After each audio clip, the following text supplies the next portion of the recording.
Okay. So for this opener, this is like an introduction into factoring and something we've already done, right? Factoring out the greatest common factor. Something that we'll still use as we kind of lengthen this process and apply this idea to more parts. And remember that factoring, right? We're dividing it into parts to get it into two things that multiply to get the equation. Hence, they're factors. Okay, so in part A, the greatest common factor is 9x. All those terms are divisible by 9x. 9 is the biggest number. They all have an x. Then dividing it out gives me the equal expression of 9x times 2x minus 3. Part B, greatest common factor there is 5, and then they both have an x squared. Dividing that out, I get 5x squared times x squared minus 3x plus 5. And then part C, there's no number that divides 23, 22, and 12. So the only thing that can get divided out here is x cubed. Okay, if you take out an x cubed, what's left over and the quotient is 23x squared plus 22 minus 12x to the fifth. Anything that we feel like I'm missing here? Here are any questions about the greatest common factor and or factoring it out? Because the factoring out part is a whole nother part of just identifying it. Okay. So our task the rest of the class period is to kind of specifically like this kind of equation here, the x squared minus 3x plus 5. How can we break that up into two factors that multiply to get to that? And remember, it's the reverse process of all the multiplying we've been doing this week. And so you're going to see a lot of boxes show up. Okay, so remember that factoring is the opposite of multiplying polynomials. We are starting with quadratic and trying to figure out what multiplies together to create that quadratic equation. Okay, so if I've got a quadratic, how can I break it down? Okay, and boxes are going to be really helpful for that. So what you're going to do, if you flip this over, you're going to see a lot of factored equations. Okay, up top, this is the factored form. At the very bottom of all these examples is what's called the standard form of a quadratic. We have gone from the factored form and we've multiplied to get to standard form, right? That's what we did this whole week. Okay, specifically on Monday where we just did binomials times binomials, this is what we had worked on. Now we're going to see what connections or how can we figure out how we go backwards. So starting from standard form, what connections do we see for how we go to factored form? So what I want you all to do, and this is another reason why we started class talking with our group members. You've got a lot of examples here. I want to see what things do we notice? What patterns do we notice that are the same for every single factoring kind of process here? And you're going to send one person up to the board to write out what you notice. There are no wrong answers here. Okay, I want every group to just come up with one thing. Okay, there's something that's the same in every single one of these problems. Your task is to find one or even better, two things that your connections that you're seeing. Okay, so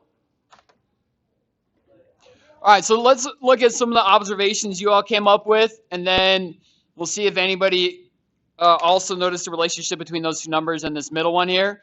One of the most common things I'm seeing up here is that the square term is always in the top left. Okay, great. Yes, that's something we're absolutely going to have to do. Okay, I'm also seeing that these numbers combine to get to that middle term. Great, that's absolutely something we're going to have to pay attention to. Always an exponent. Yeah, there's always a squaring here. Can always combine two numbers. I think that's kind of, we all kind of picked on the same ideas there. Yeah, and then they're calling you the plane number in math. The correct word for that, the plane number, is the constant term. That constant term doesn't have anything to combine to. Now, the last thing I asked us to try to see a relationship between is these two middle numbers, when there are four, what's the relationship between those middle numbers and then the one below it that's in the middle there? Does anyone see a connection there? What's going on between them? Go ahead and just say it. Yeah, right? Like negative 15x, I can get that by doing negative 1x and negative 14x. Negative 4x, I get by negative 1x minus 3x. Negative 5x, negative 4x, negative 1x, and so forth. Okay, so all of these things are what we're going to have to work on. And when we start with an equation in standard form, we're first going to have to find the two numbers that split this up. Now, there are two conditions for how we're going to ultimately split that up. And that's on the page that I just came and gave to you all. Okay, so the page that I just passed out to you all had even more examples already filled out, so all the way through 12. This will be a really helpful resource as you actually get into practice problems with this procedure here. We're going to flip that over, and we're going to summarize this result. So that way we kind of make all these connections together. So the one that you all picked up on was great. Okay, the x squared term always goes in the top left. One of the main issues that we have is that a quadratic in standard form only has 3 terms. We need 4 terms to fill out the boxes. So the last piece that some of us, I don't know that anybody made the connection about, is when we take this b value, it needs to split up into 2 numbers, and those 2 numbers add to the b times x. That's what you all just kind of picked up on just now. And those numbers also multiply to whatever the a, or the number in front of the x squared is, and the c, or the constant term, or in your words, the plain number. Okay, so we're looking for 2 numbers that add to the middle term b and multiply to the a times c.